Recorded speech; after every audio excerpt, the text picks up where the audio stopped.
সুপ্রিয় শ্রোতাবিন্দু, আসসালামু আলাইকুম। আজকে আমি আপনাদের সামনে আলোচনা করব ম্যাকবেথ নাটক নিয়ে। এটি শেক্সপিয়ার রচনা করেন। নাটকটি স্কটল্যান্ডের ঘটনাকে কেন্দ্র করে রচিত হয়। স্কটল্যান্ডের রাজা ডানকান নরওয়ে রাজার সঙ্গে যুদ্ধে লিপ্ত। নাটকের শুরুতে তিনি জানতে পারেন যে ম্যাকবেথ বিদ্রোহী ম্যাকডোনাল্ডের বিরুদ্ধে সাহসিকতার সঙ্গে লড়াই করে বিজয় অর্জন করেছে। একই সময়ে বিশ্বাসঘাতক কার্ডোরকে গ্রেপ্তার করার খবর আসে। ডানকান সিদ্ধান্ত নেন যে ম্যাকবেথকে কার্ডোরের আধিপত্য প্রদান করবেন। যুদ্ধের থেকে ফেরার পরে ম্যাকবেথ ও বাঙ্কোর 3 ডাইনি মহিলার সঙ্গে সাক্ষাৎ করে।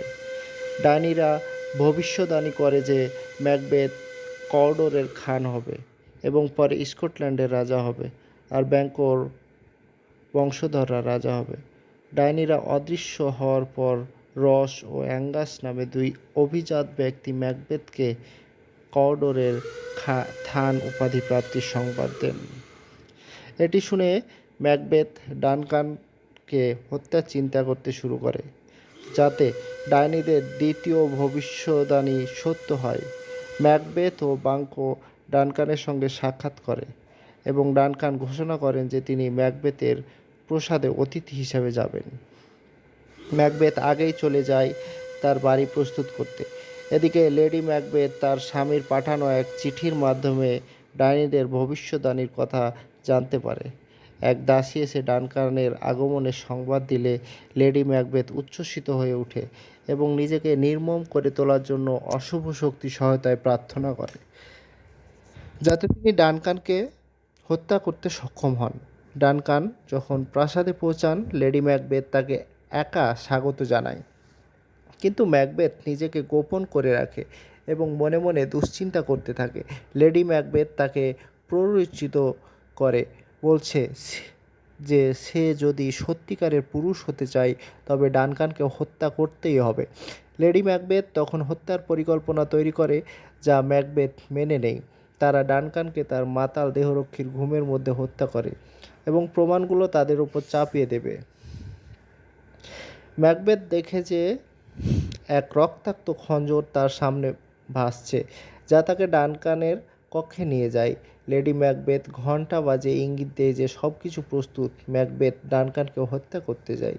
লেডি ম্যাকবেথ অধীর হয়ে অপেক্ষা করতে থাকে। কিছুক্ষণ পর ম্যাকবেথ ফিরে আসে, তার হাতে রক্তাক্ত ছুরি। লেডি ম্যাকবেথ তাকে ভীরু বলে তিরস্কার করে এবং নিজেই ছুরিগুলো ডানকানের দেহরক্ষীর পাশে রেখে আসে। এদিকে ম্যাকবেথ কল্পনা করে যে সে শুনতে পাচ্ছে কেউ বলছে, তুমি আর কখনো ঘুমাতে পারবে না। লেডি ম্যাকবেথ তাকে আশ্বস্ত করে এবং বলে, একটু জলই আমাদের এ অপরাধ থেকে মুক্ত করতে পারে।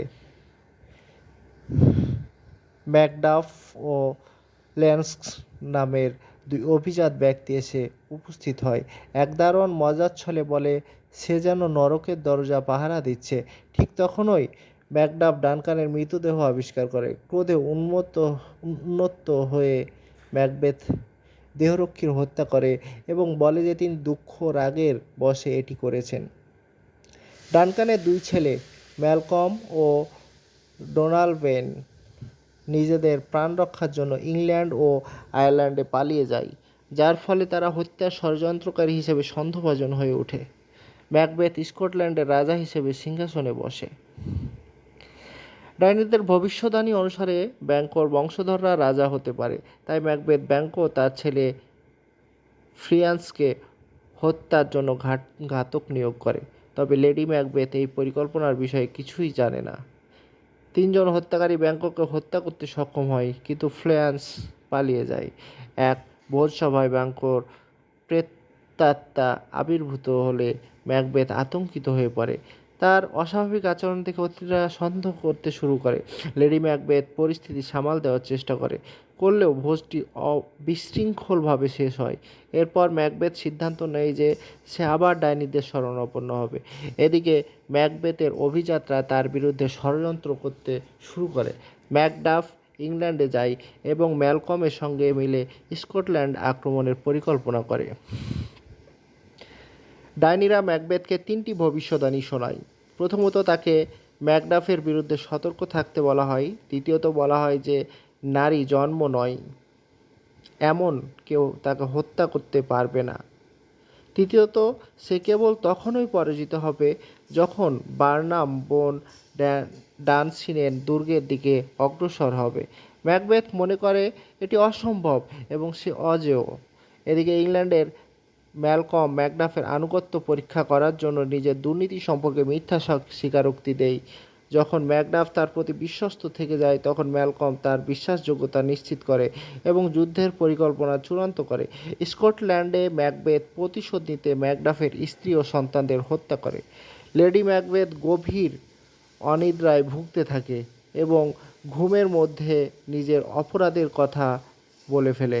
এক চিকিৎসক দেখে যে সে নিজের হাতে রক্তের দাগ দেখতে পাচ্ছে, যা ধোয়া যাচ্ছে না। ম্যাকবেথ এই বিষয়ে উদ্বিগ্ন নয়, কারণ সে যুদ্ধ নিয়ে ব্যস্ত। ম্যালকমের নেতৃত্বে ইংল্যান্ডের সৈন্যরা এগিয়ে আসে। ম্যালকম প্রতিটি সৈন্যকে বার্নাম বন থেকে একটি গাছের ডাল কাটতে বলে, যাতে তাদের প্রকৃত সংখ্যা বোঝা না যায়। দূর থেকে দেখলে মনে হয় বন এগিয়ে আসছে। ম্যাকবেথ বিস্মিত হলেও যুদ্ধ করতে অগ্রসর হয়। ম্যাকবেথ যুদ্ধক্ষেত্রে ইয়াং সিওয়ার্ডকে হত্যা করে। এরপর ম্যাকডাফের সঙ্গে তার মুখোমুখি সংঘর্ষ হয়। ম্যাকডাফ প্রকাশ করে যে সে প্রকৃতপক্ষে নারী জন্ম নয়, কারণ সে মাতৃগর্ভ চিরে বের করা হয়েছিল। ম্যাকবেথ হতবাক হয়ে যায়, কিন্তু পরাজয় স্বীকার করতে অস্বীকৃতি জানায়। ম্যাকডাফ তাকে হত্যা করে ও তার মাথা কেটে ফেলে। শেষ পর্যন্ত ম্যালকম স্কটল্যান্ডের নতুন রাজা হিসেবে ঘোষিত হয়। ধন্যবাদ।